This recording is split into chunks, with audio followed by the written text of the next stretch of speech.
Hello, everyone. Welcome to Trail Talk. Man, it's good to be back. Not even kidding, last week was a bit of a bummer as far as Trail Talks go. As you know, we tried to do the Oklahoma land runs a week ago today and had a little, network equipment. We're not sure what happened thing. And then on Thursday last week, we went out to I just went blank.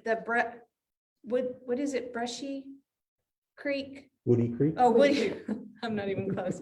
The Woody Creek Ranch with our friend Mike Smith. And we just had a terrible time. We had to take that one down. So we're hoping that in the future, maybe the not too distant future, we'll be able to go back out to the ranch and come up with some way to give you guys a really good trail talk. We were so sad that one did not work because it was so awesome.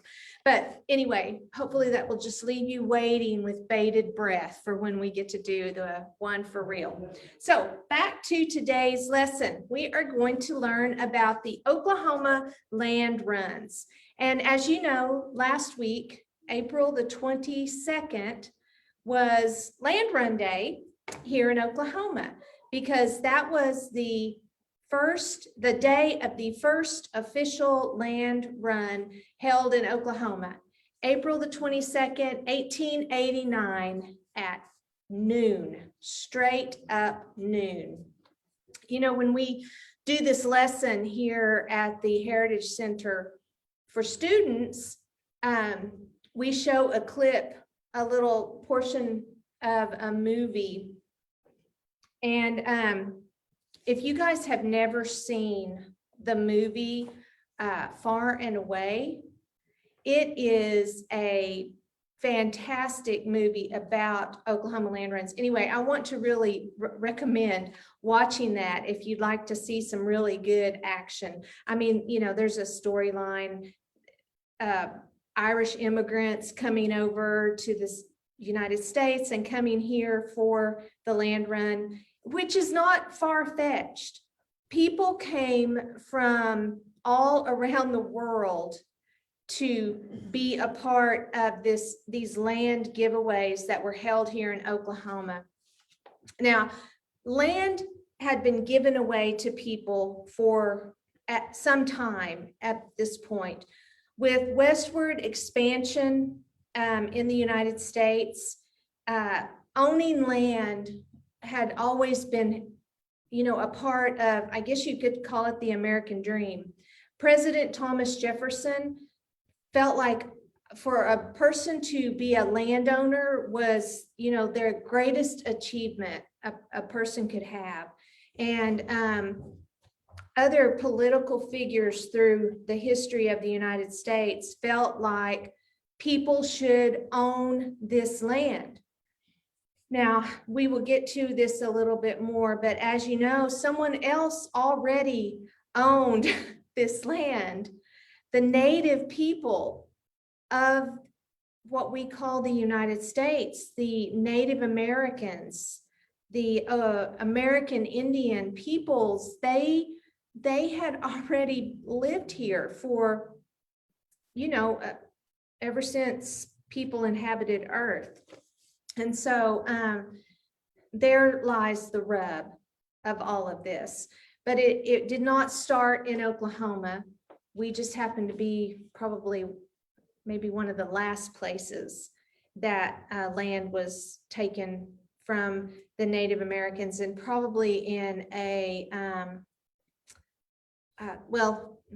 different organized kind of way. I'll just say it like that. We'll discuss it more in just a little bit. But land had been given to people for a long time. In 1862, President Abraham Lincoln actually signed something called the Homestead Act that laid out some parameters that guided people in how to claim parcels of land. Land was surveyed, marked off, given to people. And that's how these states in the eastern part of the United States had been, the land had been divided up and given to people. And, then once you were an owner, you could sell land and, make money and do things like that. But people were moving west. I mean, it was westward expansion across the United States. And so the first question I want to address is, what is a land run? So a land run is basically, well, let me find it on my notes here. A land run is described as a historical event in which previously restricted lands of the United States were opened to homesteaders on basically, if you get there first, you can call it yours basis. The lands were open and people rode horses, rode in their wagons, however they could get to the land. They staked a claim on that land, and then they would have to go through some steps to ultimately own the land. Now, the Oklahoma Land Run of 1889 is probably the most well-known of the land runs because it was the first one. But the land run of 1893 was the largest, and it was in an area they called the Cherokee Outlet. And so that was the largest as far as the amount of land, the acreages that were actually given away. So this first slide I want you to see, this is a photograph from one of the land runs. It's not dated, so I couldn't tell you which one. There were 5 land runs here in Oklahoma in all. And but this is a very typical picture of what, there are a lot of firsthand accounts of people writing in diaries or talking to a newspaper reporter or, sharing, writing their own story about what they saw and what happened at these land runs. And so people scattered, schooners, these covered wagons, as far as you could see in either direction, people lined up ready to take a chance at claiming some land.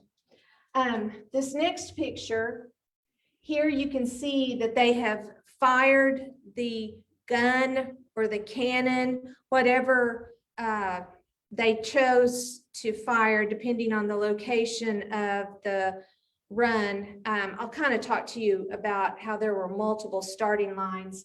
But you can see that something has fired. These animals the dust is kicked up and people are going all out to get to a piece of land to call their very own.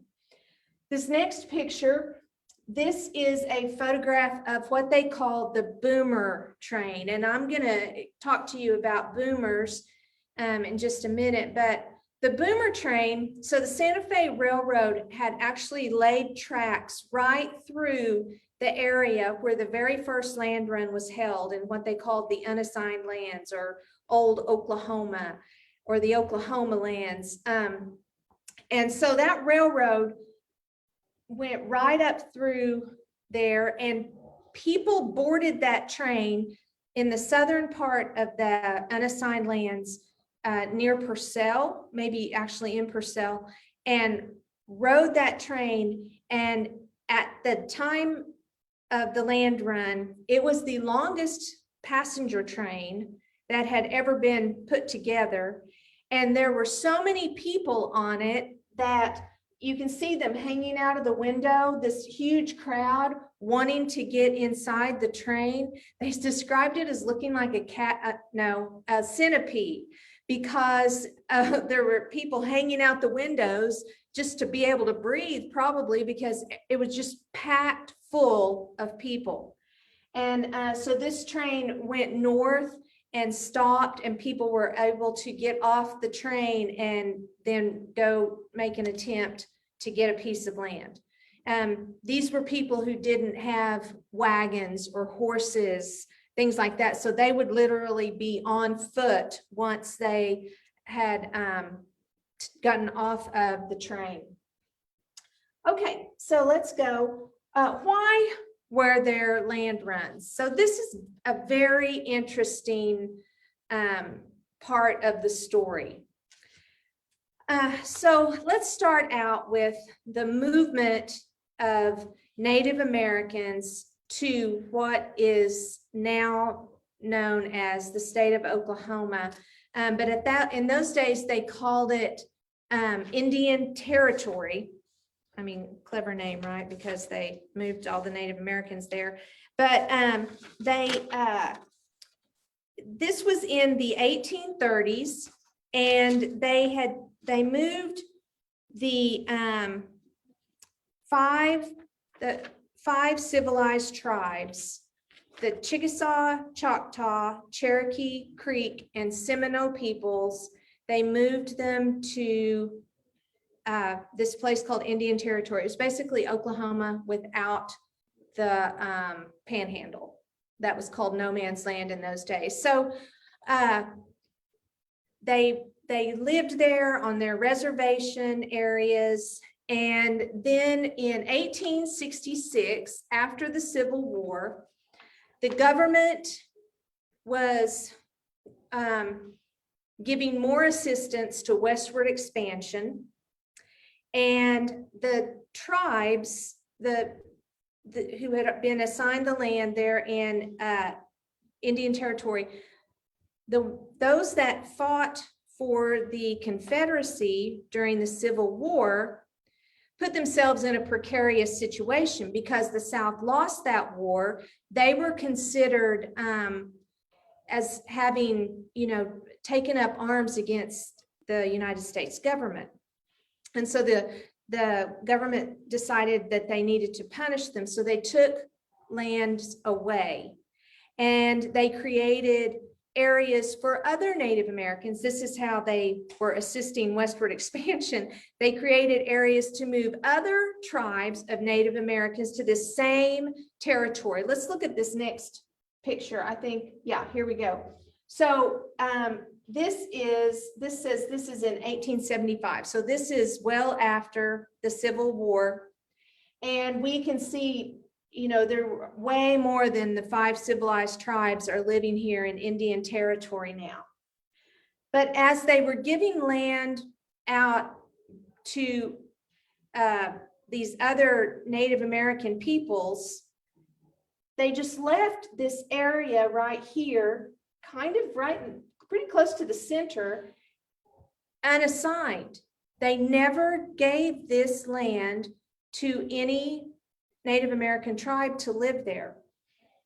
So there were some people who became aware of this information, and knowing that this whole area of land had been set aside as Indian Territory, knew that there were treaties that protected all of this land, but felt like since this was unassigned, this surely could not be under any kind of treaty as belonging to any group of Native Americans. And so that is what really got the ball rolling. And there was a man named Elias, his last name I am not certain how to pronounce, Boudinot, Boudinot, I'm sorry, descendants of Mr. B, but I do not know how to say your name properly. At any rate, he wrote a letter. He was of Cherokee descent, and he published a newspaper article explaining to people about this land and giving his ideas on why this should be included in Western settlement of the United States. And that happened in 1879. This article was widely circulated in newspapers around the United States. And so people's interest was piqued, especially when the land was described. This is a piece of land where timberland and plains kind of meet up with each other. There were 5 rivers that crossed these unassigned lands. This was really great, fertile farmland area.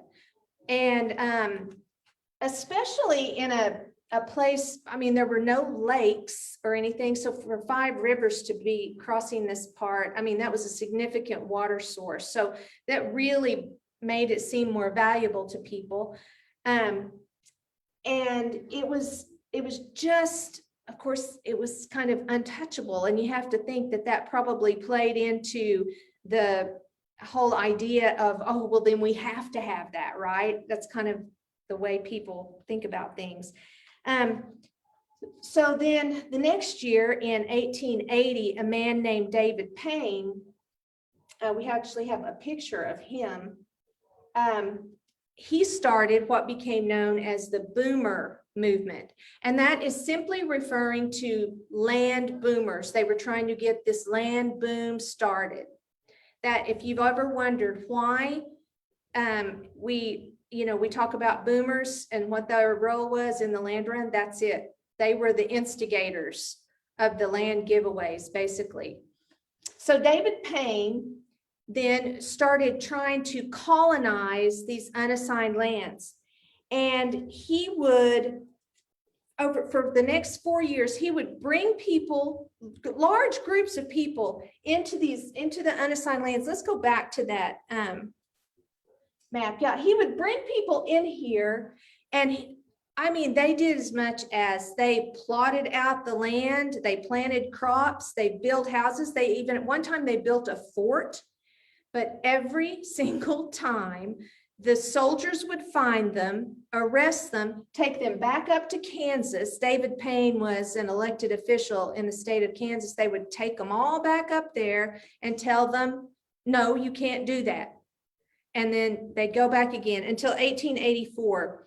And that is when David Payne actually died. So he was never a participant in any of the land runs, but he played a really big role in getting the land runs started.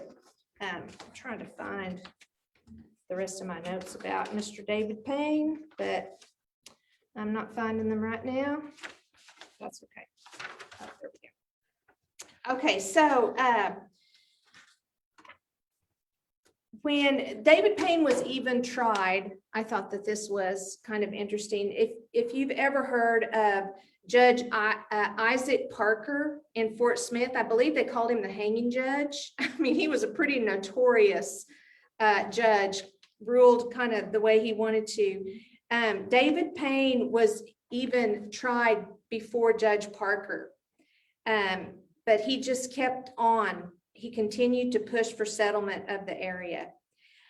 And so the boomer movement then, Elias Boudinot, fast and confident, started this movement in 1879.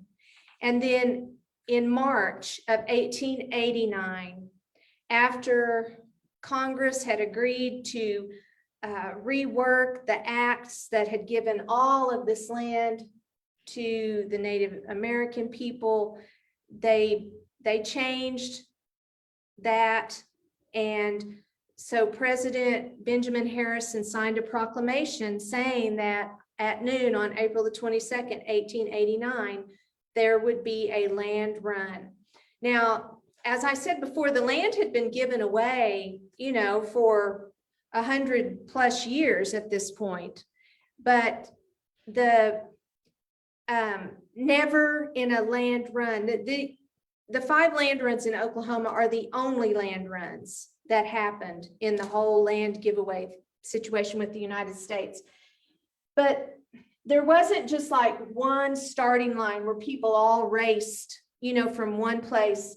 People could come from any of these locations around and await the start of the land run there were a lot of places that these starting lines were placed, and like the train, it kind of, the railroad kind of cut through like that. And so, you know, when people piled off of that train, then they could run either direction from the railroad tracks. So it's, when you think about this, this is almost 2 million acres of land.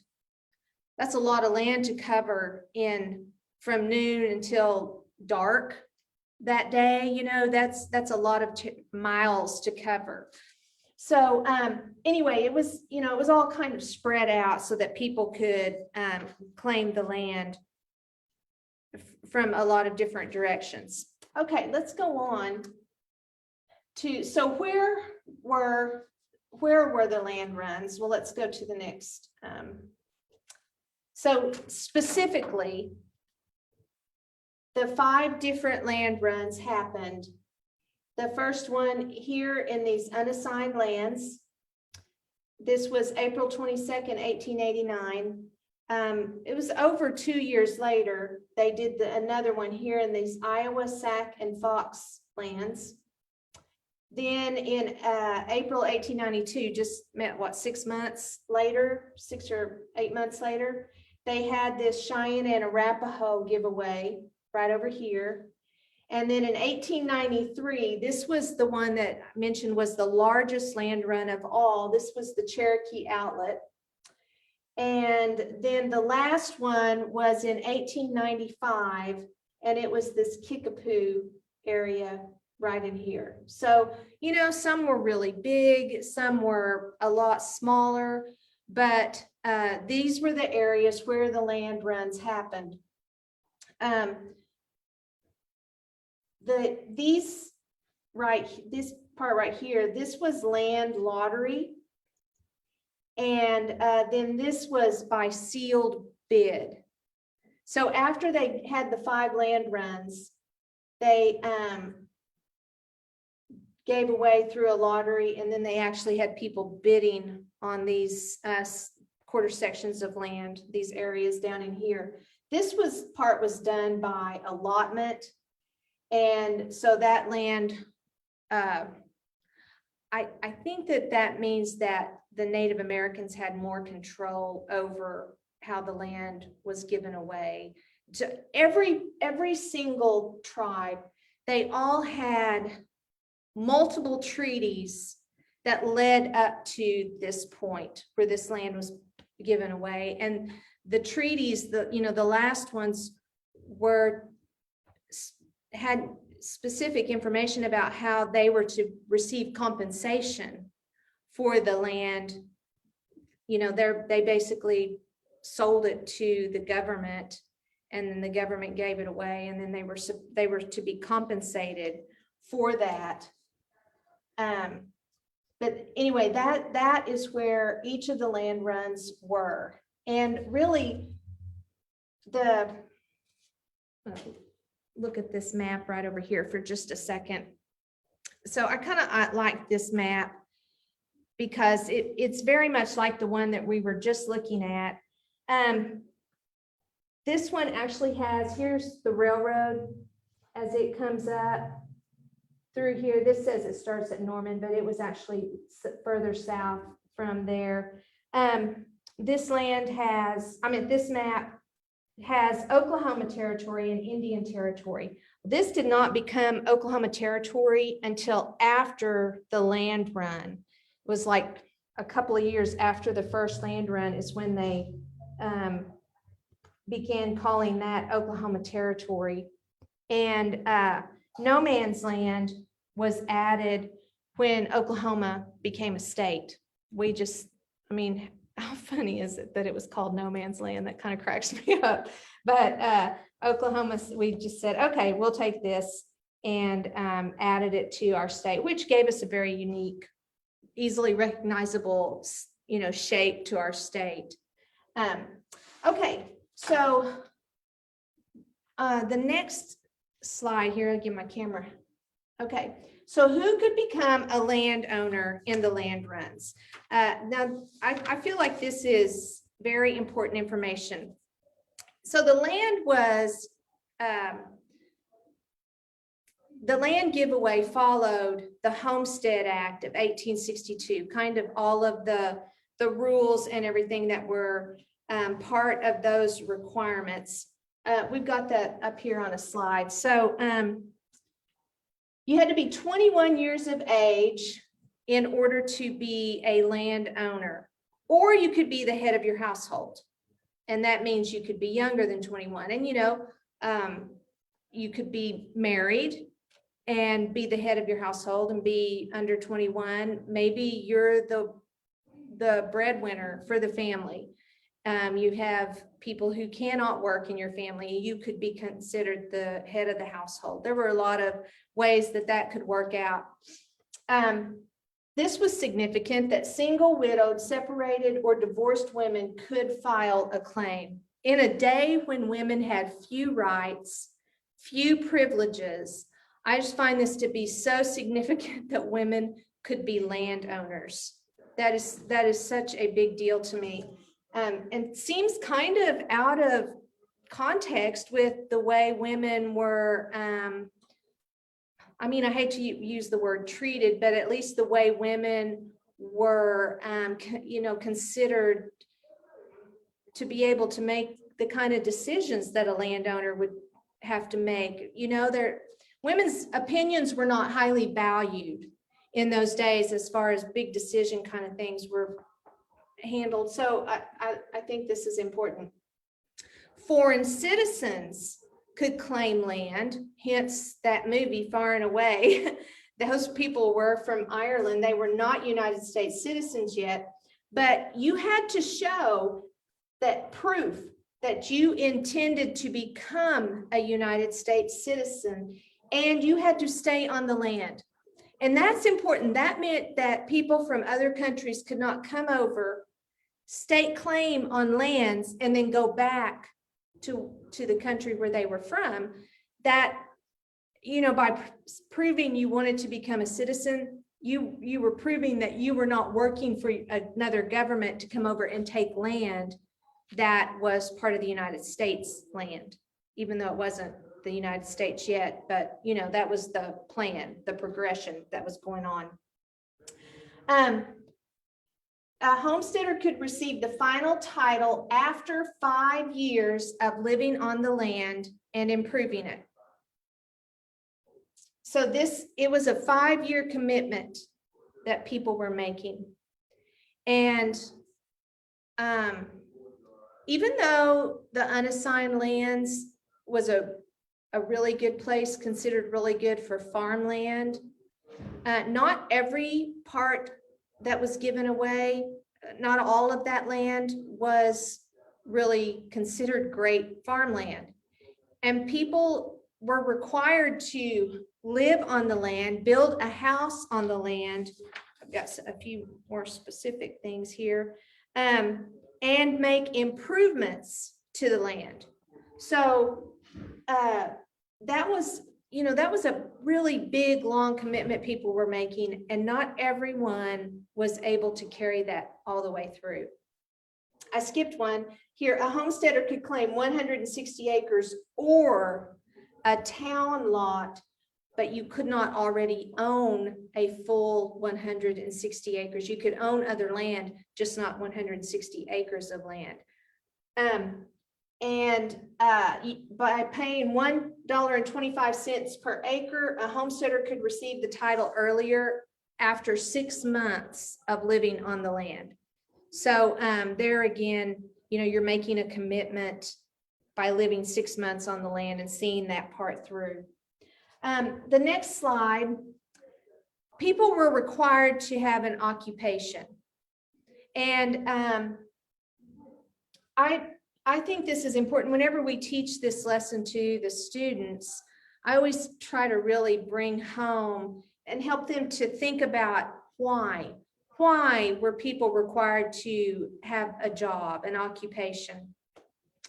And if you think about it, you could be a farmer, you could be a homemaker. Your occupation didn't have to be where you were paid money, like, a soldier or working in a bank or a teacher or something like that. You could even be a cowboy. you know, you could be someone who worked on the land, but the commitment is that I'm going to be a landowner. I'm going to be a productive landowner, because this is a great gift the government is giving to people. And so the expectation was that they were giving land to people who were going to give back then to the government. I mean, that's how the government stays afloat, is by taxpayer money. And so people had to have an occupation. They had to prove that they had an income. And so that's the reason for the having an occupation. This is not like occupying something. This is actually having a job. So how is the land divided for the land rents? This is a great part of the lesson, and maybe you already know this information, but I always like going over this because I think it's important. So the land was surveyed after March 3rd, 1889, well, probably before that even. The land was surveyed and divided into townships. And the way it was divided is they designated something they called the baseline, and they designated something that they called the Indian Meridian. Now, on this map, yeah, we've got them marked. There's a dashed line. You want to, if you can zoom in there a little bit, Tina. There we go. So if you can see those dashed lines, this is the Indian Meridian. And there are people, you can see this is Norman. So east of Norman, east of Guthrie. As a matter of fact, our son recently bought a house, and he is less than a mile west of the Indian Meridian where he lives. And then this is what is the baseline, and it goes right through Duncan, and it's actually probably less than a quarter of a mile where I am right now here at the Chisholm Trail Heritage Center. It's called Beach Avenue, I think, here in Duncan. So I think it's kind of cool that those lines exist to this day, and people, you can find them, because you know that when you measure something, you have to have a starting point. And so the surveyors started, and they created or marked it all out in tiers and ranges. And so the tiers go across like this. Okay, east to west. The ranges go north and south. And if this is our starting point right here, and this is just like on a map with north being up this way here, we can see that this is tier 1 north. Okay, it's north of the baseline, and range 1 west. It's the first township to the west of the meridian. And so this is going to be tier 1 north all the way across all those millions of acres. And this is going to be range 1 west all the way up and down, range 2. You can see this goes up to 2, then it'd be 3 and 4, tier 1 south, tier 2 south, all the way down. And so that is how it was all surveyed and mapped out. All right, let's go to the next. So when I say a township, each of those is a 36 square mile marking. And so the townships, each one of these is 1 square mile. So if you are familiar with the term section line roads that still exist here in Oklahoma, this is a section line that goes all the way around one of these sections, a square mile section. And when they laid these out in the townships, they started with number 1 here in the right corner. And I do not know the answer to why that is done that way. If anyone watching knows, would you share that information with us? Because I do not know. But anyway, they were laid out 1, 2, 3, 4, 5, 6. You drop down 7, 8, 9, 10, 11, 12. And it just snaked back and forth all the way down to 36. So say this is Tier 1 North, Range 1 West, like that first square I pointed out to you on the previous slide. So this would be Tier 1 North, Range 2 West. Okay, this would be Tier 2 North, Range 1 West. Okay, and it just goes on and on, broken down into 36 square sections. And let's go to the next slide. So each of these sections is 640 acres. So the giveaways were in quarter section lots. And so they were 160 acres. So that would be, you know, like right here, 160 acres. And so my mom and dad own a quarter section of land. They live on a section line. There's a section line right next to their house. And you go north a mile, west a mile, south a mile, east a mile, you come right back to that place. And that is, it's just like when the land was measured out and marked out for the land runs. I love that little bit of history that's a part of everyday life. We go by, everything goes by so fast, and we don't ever stop to think about things like that. But if you drive a section line today, you're driving a part of Oklahoma history, guys. That's pretty cool. Now, to give you an idea, if you're not kind of familiar, 1 acre of land is, or 160. Okay, let me get this right. 1 acre of land is about the same size, roughly, as 2 football fields. So it's about really 1 3/4, 1 8/10 of a football field. But I mean, just for gauging, about 2 football fields would equal 1 acre. So 160 acres of land was like 320 football fields. That is a lot of land for someone who has 1 or 2 horses, a wagon, and a few belongings with them. If they were a blacksmith or, you know, some other kind of occupation, maybe they had brought some tools with them. But for the most part, people had traveled thousands of miles to get to this area to try to have a chance to claim 160 acres of land for their very own.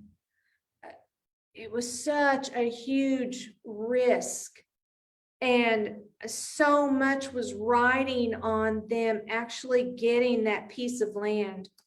I mean, it was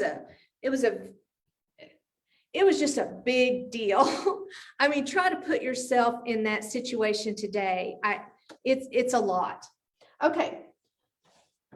So on the next slide, I'm gonna ask the question, how was the land claimed following the land runs? So people were, okay, this is a picture of the land office in 1889. I have read accounts where people stood in line for 3 days, for 5 days to get into the land office to file their claim. I mean, it was, you know, imagine they estimate the first land run. It's hard to know for sure, but like 50 to 60, some I've seen estimates as high as 100,000 people turned out to take part in that first land run. That's a lot of people.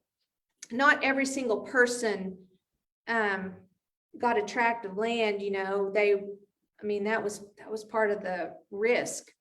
Maybe you're not going to get a piece of land. And this land office is in one of these towns that popped up overnight following the land run.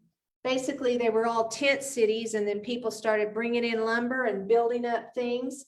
And so if you chose to get a lot in town, then you were living around this area, but you still had to register your claim at the land office. So what did that procedure look like? So you had to find the land you wanted, and every piece of land, every quarter section had like a cornerstone kind of thing. It had something on it that gave the land description. So let's go back to that one that had the quarter section on it. I want to tell you. So you know, Tier 1 North, Range 1 West, Section 28. So they, you know, they have a map in the land office that has all this on it. They go to Section 28, and then if it was this quarter section of land, then it would say, would this be the northeast corner? Northeast, that would be this quarter section of land of that full section, number 28, out of that township of 36 square miles. Okay, so that is what the land description is. And that was the information that would be found on one of those cornerstones. So we'll go back to the procedure. So people racing across the land, they find a piece they think they want, they find this land description information, and either they have to write it down, or maybe there's something they can take with them. And they take a stake, like a wooden stake or a pole that has probably more like a bandana or a piece of fabric or something on it. And they put that in the ground to tell anyone else who comes along, sorry, I beat you to this. And they make a beeline for the land office. So that they had to protect that land. They had to be prepared to fight a claim jumper. First of all, there were Sooners. Okay, so there were people who actually went out there early. They hid somewhere. They were not caught. They were not found. And they were able to grab a piece of land and get to the land office before some people even got out to where that land was, you know, from noon when the whole thing started. And they would file their claim first. Well, people, actually, I have a little story about someone who, there was a man, he was the first mayor of Guthrie, said to have been knocked down from his position of first person in line at the land office. He got knocked down when they opened the door at noon because he was standing there right in front of the door. How did he get to the land office at noon to file a claim when the land run had just started? He might needed to rethink his timing a little bit on all that, but that's an example of things that happened, and people got to the land office pretty quick, and they were able, some of them were able to claim land, even though there were a lot of disputes over that situation. Some went all the way through the court system. Most of the time, the Department of the Interior, the Secretary of Interior was the person who made the final decision. But there were claim jumpers too. There were people who would just go right up and hold someone at gunpoint and threaten to kill them for that piece of land. Now, you know, I talked about how there was so much risk involved in all this. Some people, I think, I'm kind of empathetic. And so I try to imagine that they were probably so afraid of not getting a piece of land, and then their dreams would be crushed before they even got started. And there was a sense of desperation, you know, and I think people just did not think out all what this really meant. Was this really worth, you know, saying you're going to kill someone? But people died at gunpoint. People died in the land run themselves from accidents that happened, but people died trying to jump or steal someone else's claim. Or as they were actually stealing the claim, they might kill one of the people that was there first. It was craziness, y'all. And they did it 5 times. It was crazy. Okay, so you be prepared to fight for your land. You get to the land office to file your claim, have the stake or the certificate with the land description. Then you wait in a long line, 4 days, maybe. You present your proof of citizenship or the proof that you're going to gain citizenship and pay the $14 filing fee. Now, it wasn't just $14. It was actually $18 in total. I found this in a different place. $10 to make a temporary claim on the land, $2 to pay commission to the person working at the land office. They have to earn a living too, right? And then a $6 payment to receive an official patent on your land. And that's, your official description. I'm sure it works just like a patent does. Someone can't come in and use your land without your permission and get money from your land. So it's just a protection like that. And then you would walk away with your certificate of ownership. Of course, you had to tell your occupation as well.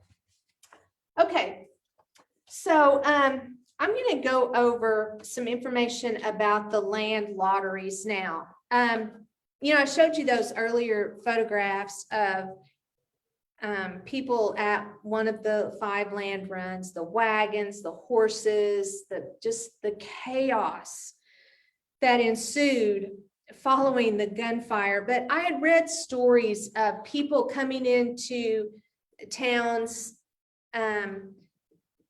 just outside, like Arkansas City, Kansas was one place I read an account where there was just no place for people to sleep. There was no food for people to eat. The towns were just overwhelmed, overrun. And it was just crazy how many people ascended on these communities before they headed down to where the land runs were going to start. And when they did the land lotteries, the same kind of thing happened. So the first land lottery was in 1901, and well, I guess they had them. It was in 1901 when they did the land lotteries, and what happened is they finally decided that all of the scrambling, the disregard for the law, the danger involved, all of those things, that it was time for that to stop. There was more land to give away, but doing it through a land run, it was time to move on to something different. And so before they decided that, people were camped out all around where the land lotteries were, down in the lower part of, kind of low part of Oklahoma. They had been camping out for like a year along those boundaries, waiting for that land to open up for another land run. And so they came along and said, we're not going to do another land run. So other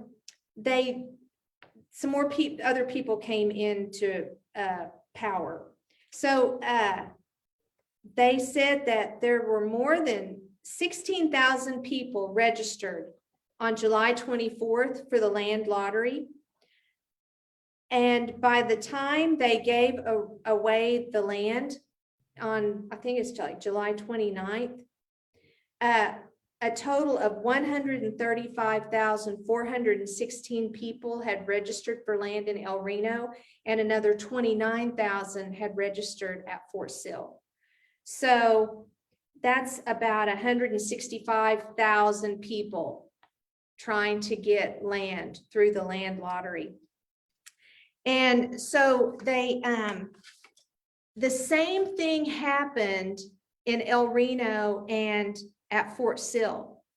The town they just were swarmed with people wanting to fill out one of these little cards to put their name in for the lottery. one man from Texas said he expected, probably about 50,000 people will show up, because in all reality, there was not enough land for 165,000 people to claim the 160 acres.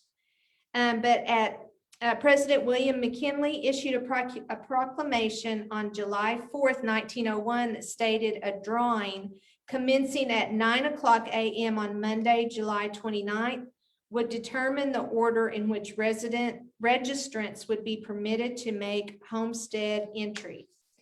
And so some of the accounts that I came across, one man said he was sleeping in his hammock at his house, and someone came over and offered him money to sleep in his hammock for a little bit. And the guy said, "It's okay, you can sleep in my hammock." And then a line formed. And all these people were trying to offer him money for a chance to sleep in his hammock. People were weary, and they had been there for days waiting for a chance to fill out one of those cards to get their name in for the lottery. Now at Fort Sill, they formed companies of 100 people. This seemed like maybe somehow the military got involved, because it became very organized at Fort Sill. They formed companies of 100. They elected like a president or someone over to be their representative, and that representative would go up and they would know which company by number was going to be allowed to put in their names. And so if you were in company number 50 and company number 28 was, up there, you knew you weren't going to get a chance that day. So you could actually go somewhere and get some sleep and then come back to your company the following day and wait to see if they were going to get to you. I mean, people were very committed to this opportunity to claim land. One couple, this is an outstanding story. A couple they were trying to get to El Reno, and they left Meade, Kansas, an 82-year-old man, his 69-year-old wife, and their 2 daughters. Their team died on the second day of their journey, and so they just walked the whole rest of the way. They were about a month out from the registration deadline, and so they just walked until they got there. And I guess they made it and they were able to put their name in. I don't know if they actually got land or not, but at any rate, they took people's names, and they had 2 different, they called these things wheels. They're just basically bins. There was one for El Reno and one for Fort Sill. They started drawing names, and they drew Stephen A. Holcomb of Pauls Valley, Indian Territory, was the first name drawn. And the crowd yelled for 3 minutes. They were just so excited and so happy, probably that things were finally moving. They were going to find out soon if their name was going to be drawn. And they were just excited for Stephen Holcomb. He was the first one. After they drew 25 envelopes from the El Reno bin or wheel, they drew the first envelope from the Lawton wheel.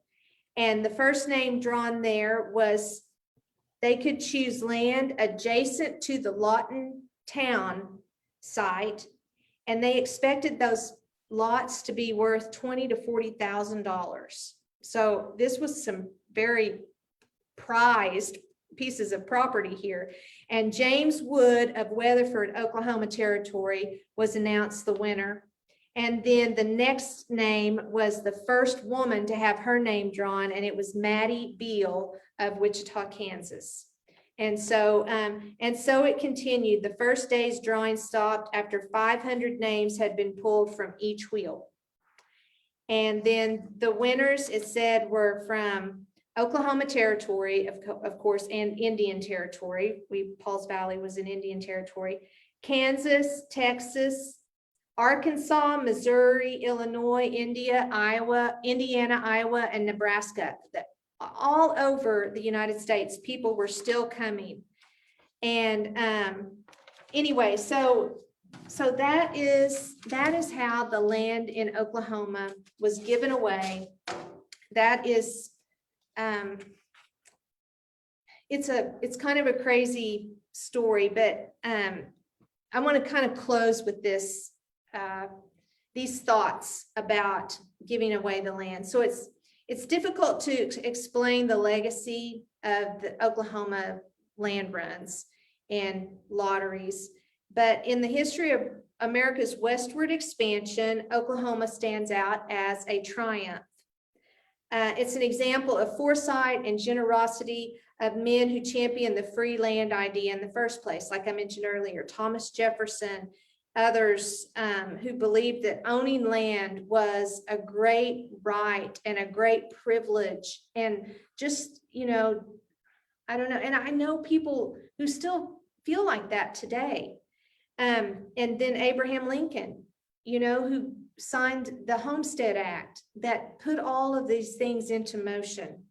Oklahoma exists as a tribute to these great American icons, but also Oklahoma also exists as a constant reminder of the unfair and sometimes genocidal treatment that was meted out upon American Indians for centuries. Although Oklahoma continues to have one of the largest populations of Native people in any state in the Union, it reminds us of empty promises and broken treaties. The history of Oklahoma encourages us to remember that progress to one group can sometimes carry dire consequences for another. And so I'm proud, as you are, to say I'm an Oklahoman, but I think it's only right that we consider the great cost that brought us to where we are today. But that's all I have for Oklahoma land runs. I hope you learned some stuff today. If you have questions, be sure and type them out for us. And please plan to join us tomorrow here on Trail Talk. A local beekeeper named Clifford McGahey is going to be here, and he's going to bring some bees and different instruments and tools and things he uses to tend those bees. And so it's going to be kind of interesting. I hope you'll be able to watch. So until then, guys, happy trails.